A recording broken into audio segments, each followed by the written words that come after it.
শেষ হলো দ্বিতীয় দিনের খেলা।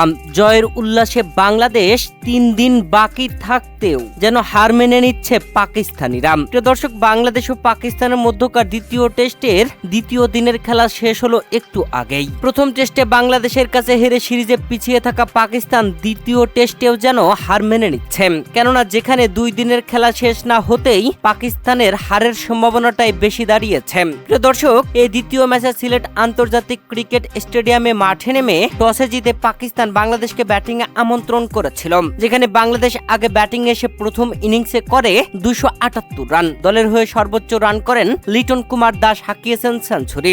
এরপরে পাকিস্তান নিজেদের প্রথম ব্যাটিং ইনিংসে ব্যাট করতে নেমে বাংলাদেশি বোলারদের সামনে সেভাবে দাঁড়াতেই পারেনি। পরপর উইকেট তুলে নিয়ে রীতিমতো বিধ্বস্ত করে দিয়েছে নাহিদ রানারা।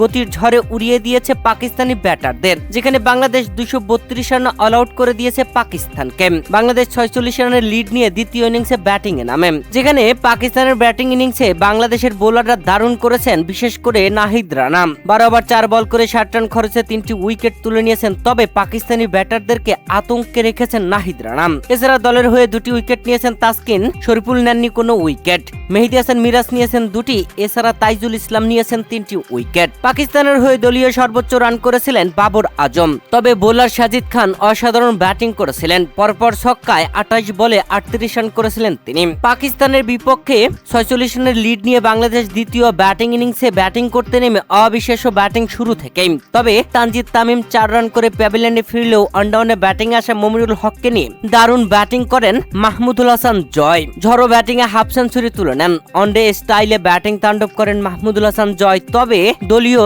19তম ওভারের দ্বিতীয় বলে ক্যাচ আউট হয়ে প্যাভিলিয়নে ফেরেন 52 রান করেই। এরপরে ব্যাটিং আসেন অধিনায়ক নাজমুল হোসেন শান্ত। মমিনুল হকের সঙ্গে দারুণ জুটি করে দিনের শেষ বেলা পর্যন্ত খেলেছেন। তবে মমিনুল হক আউট হতে দ্বিতীয় দিনের খেলা বন্ধ ঘোষণা করেন আম্পায়ার। প্রিয় দর্শক, বাংলাদেশ 26 ওভার 4 বল খেলে 110 রান করেছে 3 উইকেট হারিয়ে, যেখানে 27তম ওভারের চতুর্থ বলে মমিনুল হক আউট হয়েছেন খোররাম শেহজাদের বলে মোহাম্মদ রিজওয়ানের হাতে ক্যাচ হয়ে। মমিনুল হক 60 বলে 30 রান করে প্যাভিলিয়নে ফিরলেন। এরপরেই আম্পায়াররা দ্বিতীয় দিনের খেলা বন্ধ ঘোষণা করেছেন। অপরাজিত ব্যাটিং আছেন নাজমুল হোসেন শান্ত, 32 বলে 13 রান করেছেন তিনি। প্রিয় দর্শক, বাংলাদেশ 46 রানের লিড নিয়ে দ্বিতীয় ইনিংসে ব্যাটিং এ নামার পর 110 রান করেছে, এখন 156 রানের লিডে আছে। কাল তৃতীয় দিনের খেলা শুরু হবে, যেখানে ব্যাটিং এ নামবেন অপরাজিত ব্যাটিং এ থাকা নাজমুল হোসেন শান্ত ও নতুন ব্যাটসম্যান মুশফিকুর রহিম। প্রিয় দর্শক, বাংলাদেশ পাকিস্তানের বিপক্ষে যেভাবে খেলছে তাতে স্পষ্টতই ম্যাচটা বাংলাদেশের হাতেই রয়েছে।